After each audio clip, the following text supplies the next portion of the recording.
A paz de Cristo Jesus, bem-vindo ao canal Você Cristão. Hoje eu quero falar sobre um tema que é como ter coragem. Está baseado no livro de Josué, capítulo de número 1 e versículo de número 9, onde Deus chega e diz para Josué: ser forte e corajoso. Não te mandei eu? Não temas, não te espantes. Então, essa palavra de Deus, ela vai tocar também no seu coração.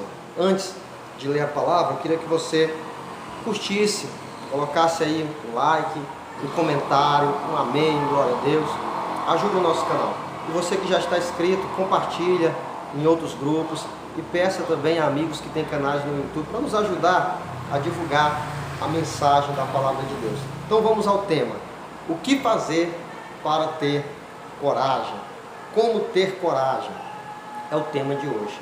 E se nós avançarmos na palavra de Deus e pesquisarmos sobre a trajetória de Josué, nós encontramos ali no livro de Números, capítulo de número 13, a partir do versículo do número 17, quando Moisés enviou a espiar a terra de Canaã 12 homens, cada um líder de uma das tribos de Israel.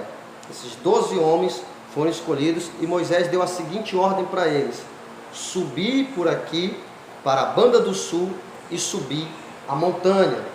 Quer dizer, havia uma estratégia de como eles chegarem então à terra prometida, que era o alvo, aonde eles queriam chegar. Eles precisavam chegar, era uma promessa de Deus, porém havia as dificuldades e o medo de chegar até lá. Então havia a muralha de Jericó, os inimigos. Então vamos ver o que a palavra diz. Qual foi a estratégia usada? Como que eles venceram então o medo, o desânimo, as dificuldades até chegar à terra prometida? Lembrando que não podemos nos esquecer, estamos falando da palavra de Deus. Aquele povo era o povo de Deus, então eles estavam sendo motivados, eles estavam sendo ali orientados por Deus para que fossem a essa terra, porque o próprio Deus tinha prometido para eles. Como eu e você temos uma missão, temos uma promessa de Deus e queremos alcançar essa promessa, então nós temos que sempre lembrar disso. Quem nos mandou foi o Senhor. Ele disse isso para Josué: não te mandei eu, esforça-te e tem bom ânimo. Então ele diz assim, lá no versículo 18, Números 13, 18: e vede que a terra é como é a terra, e o povo que nela habita, se é forte ou é fraco, se é pouco ou se é muito, e qual é a terra em que habita, se boa ou se é má, e quais são as cidades em que habita, se em arraiais, se em fortalezas. Também qual é a terra, se grossa ou magra, se nela há árvores ou não, e esforçai-vos e tomai do fruto da terra. E eram aqueles dias os dias das primícias das uvas. Então, veja só, como fazer para vencer o medo? Como fazer para ter coragem? Vencer o medo é ter coragem. O medo, o que o medo traz? Desânimo. E por que existe o medo? O medo é devido às dificuldades, às faltas de recursos ou falta de conhecimento. Uma pessoa que ela não tem conhecimento numa determinada área, ela fala daquilo sem conhecer, ela diz que não dá certo, ela conta desvantagens sem conhecer, sem saber se aquilo realmente é verdadeiro ou não. Então, mas uma pessoa que tem conhecimento numa área, uma pessoa que estudou, uma pessoa que se graduou, uma pessoa que tem anos de experiências na prática ali, ele vai falar do que ele viveu. Então, muitas pessoas falam do que ouvem das outras, mas a melhor coisa é você ter a experiência própria. Então, havia uma estratégia. A primeira coisa que você faz é vencer o medo e passar a ter coragem, confiar em Deus acima de tudo. Foi Deus quem prometeu. Isso aí você tem que ter sempre na sua cabeça. Porque se você não tiver isso sempre, você vai começar a ver barreiras, e depois barreiras maiores, e depois problemas mais difíceis, e você vai dizer, poxa, eu já venci todos os problemas que eram da minha capacidade, que estava dentro das minhas condições. Agora eles excederam os meus limites. Está na hora de parar, está na hora de desistir. Isso é se você olhar pelo olhar humano, mas se você olhar com o olhar de Deus, você vai sempre dizer, eu ainda não cheguei no alvo, eu ainda não alcancei, o que Deus me prometeu é maior, eu vou chegar lá. Eu estou diante das minhas limitações, não tenho recurso, não tenho força, mas o meu Deus que está comigo vai me fazer chegar lá. Mas é necessário a estratégia, planejamento, conhecer, ou seja, aquilo que é de nossa responsabilidade, de nossa capacidade, nós temos que fazer. Então a maioria das pessoas que desanimam, a maioria das pessoas que fraquejam na vida, deixam de lutar, justamente porque elas ficam ouvindo falar dos problemas, ouvindo falar, né, mal daquilo que ela está querendo alcançar, e ela desanima. Ela não vai conhecer, tirar a própria experiência. Então é necessário isso. Então Moisés falou para os homens, conheçam a terra, veja se ela é boa ou se ela é má, veja os homens de lá se são fracos ou se são fortes. Então a orientação de Moisés foi essa, e eles seguiram essa orientação, eles foram lá. Agora vamos ver o seguinte, tudo bem, você está sendo convidado a conhecer então o caminho, os problemas que você tem que enfrentar e quais as ferramentas que você pode adquirir para vencer essas situações, tá? E lembrando sempre que o Senhor é quem te ordenou, certo?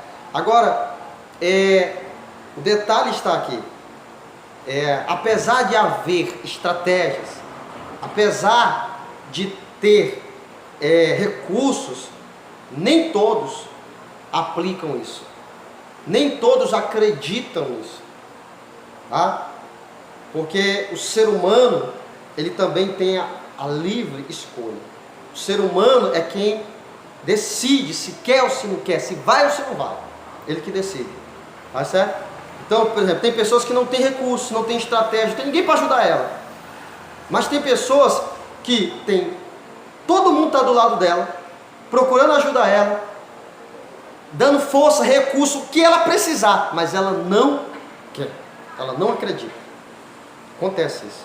Quer ver só? Agora nós vamos aqui pular um pouquinho para o versículo 25, quando fala que os homens voltaram da terra e trouxeram o relatório de lá. Vamos ver o que eles falaram, vamos ver o que a maioria falou, né?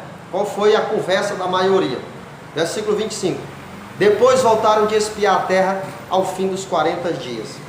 E caminharam e vieram a Moisés e a Arão e a toda a congregação dos filhos de Israel no deserto de Parã, a Cádiz, e tornando, deram-lhes conta a eles e a toda a congregação, e mostraram-lhes o fruto da terra.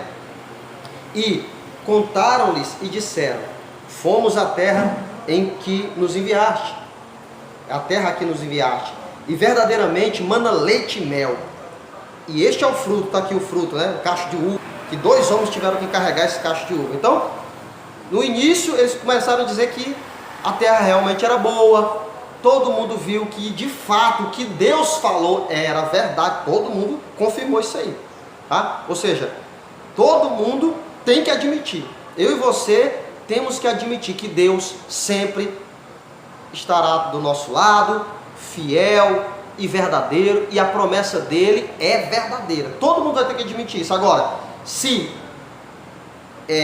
quem vai estar interessado ou não, aí já é problema de cada um, entendeu? Então, por exemplo, eu e você admitimos que Deus é verdadeiro, Ele existe, Ele está do nosso lado, Ele quer o melhor para nós, mas vai depender de mim e de você chegar lá ou não. Isso vai depender dos nossos esforços. Ou seja, eu e você já sabemos que a promessa existe, que Ele é verdadeiro, que Ele pode mudar a nossa vida, que Ele está do nosso lado. Só que quem vai chegar lá é quem vencer essa barreira aqui que eu vou mostrar para você, que é a barreira emocional. Ou seja, sair da zona de medo para ir para o confronto da mudança, ou seja, ter coragem. Então ele diz assim, vamos lá, E eles contaram o seguinte: o povo, porém, que habita nessa terra é poderoso. Olha só, começou a falar coisas negativas, ó. E as cidades fortes e muito grandes. E também ali vimos os filhos de Anak. Os amalequitas habitam na terra do sul, os heteus, jebuseus, os amorreus habitam na montanha, e os cananeus habitam ao pé do mar e pela ribeira do Jordão. Então Caleb fez calar o povo.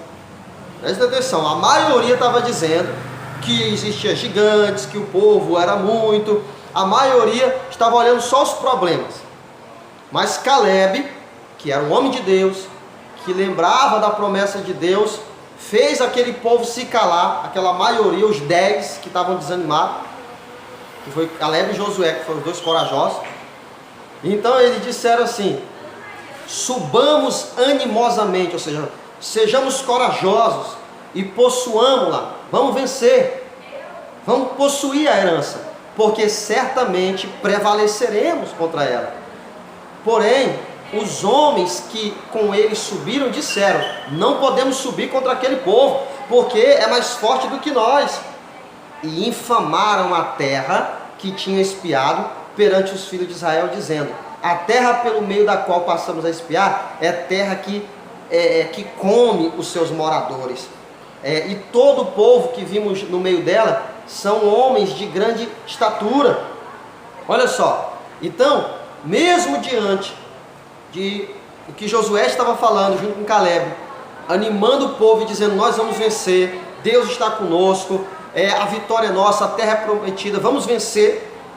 Mas os 10 desanimados, que viram a terra, ou seja, chegaram a ver a promessa de Deus, eles começaram a espalhar no meio do povo e dizer: a terra não tem nada, nem o suficiente, nem para o próprio povo, o povo não está se suprindo, e lá tem gigantes, nós não temos como vencer eles. No último versículo ele diz assim, ó: lá também nós vimos gigantes, filhos de Anak, descendentes de gigantes, e éramos aos nossos olhos como gafanhotos, né? E assim também éramos aos seus olhos. Então eles tinham uma visão negativa, eles tinham um pensamento negativo, e eles sempre se olhavam como fracassos, como derrotados, e já estavam se acostumando aonde estavam, sendo que Deus queria algo melhor para a vida deles. Mas mesmo diante da promessa, mesmo diante de chegarem lá e analisarem a terra, eles desanimaram, porque não conseguiram acreditar que o Deus que estava com eles lhes dariam a vitória, lhes fariam mais fortes e mais poderosos do que os gigantes daquela terra, e daria aquela terra boa para eles. Então assim também tem muita gente, muitas pessoas, elas vivem assim, desanimadas, sabe? Elas vivem com medo. Mas você tem que ter fé, você tem que ter coragem. Coragem é fé, tá? Coragem aplicada à promessa de Deus, ela é fé. Quando você põe essa coragem ou seja, confiando em Deus, dependendo dele, isso é fé. Então você precisa lutar, você precisa se esforçar para você vencer, tá? Então não seja como a maioria. A maioria, os 10 falaram: não vai dar certo ali para vocês aqui. Mas Josué e Caleb disse: nós vamos entrar lá e vamos vencer. Deixa eu fazer uma pergunta para você. A maioria que vence é a maioria que chega nos lugares mais altos? Não é a maioria, mas a promessa é para todos. A minoria tem chegado lá, a minoria tem avançado. O próprio Senhor Jesus disse a respeito do Evangelho que existe duas portas, a larga e a estreita. É lógico que é mais fácil caminhar pela porta larga, passar pela porta larga, é mais confortável. A estreita é apertada, é dificultoso, não pode passar com muita coisa, tá? E ele já disse isso, a gente tem que escolher esse caminho. Então quando nós escolhemos lutar, quando nós escolhemos aplicar as estratégias, quando nós escolhemos ser responsáveis, ser comprometidos para sermos melhor, cada dia mais naquilo que Deus já nos deu, então aquilo que nós não podemos, Ele vai nos dar, Ele vai lutar por nós. Agora, enquanto você não assumir essa postura, enquanto você não tomar essa atitude, disser, eu vou lutar, e não, você não vai conseguir. Bom, já curtiu aí? Deus abençoe. Deixe o seu comentário e compartilha. Até a próxima. Deus abençoe.